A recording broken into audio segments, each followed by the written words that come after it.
മുസ്ലിം league കോട്ടയായ പൊന്നാനിയിൽ ഇക്കുറി പോരാട്ടം തീപാറും. Sitting M P E T. Muhammad Basheer മൂന്നാം അംഗത്തിനിറങ്ങുമ്പോൾ നിലമ്പൂരിൽ അട്ടിമറി ജയം നേടി പി വി അൻവറിന്റെ മികവിലാണ് LDF പ്രതീക്ഷ. ബിജെപിയും SDPIയും കളത്തിൽ നിറഞ്ഞു.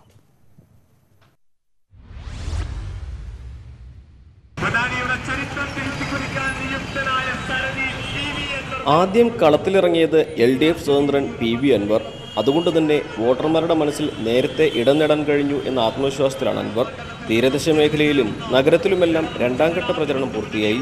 UDFയിൽ നിന്നും ഭിന്നിച്ചു വരുന്ന വോട്ടുകൾ, ലീഗിന്റെ അവഗണനയിൽ കഴിയുന്ന കോൺഗ്രസുകാരുടെ പിന്തുണ, SDPIയുമായുള്ള കൂടിക്കാഴ്ചയിൽ അസംതൃപ്തരായ ലീഗുകാരുടെ സഹായം, അൻവറിന്റെ കണക്കുകൂട്ടലുകൾ ഇങ്ങനെ പലതാണ്.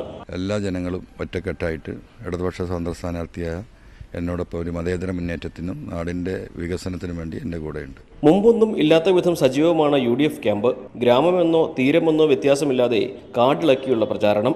ലീഗും കോൺഗ്രസുകാരും മത്സരിച്ച് പ്രചാരണത്തിനിറങ്ങുമ്പോൾ 2009-നേക്കാൾ മികച്ച ഭൂരിപക്ഷമാണ് ഇ.ടിയുടെ മനസ്സിൽ. വെൽഫെയർ പാർട്ടിയുടെ പിന്തുണ ഗുണം ചെയ്യുമെന്നും ഇ.ടി പറയുന്നു. വളരെ അനുകൂലമായ സാഹചര്യമാണ്.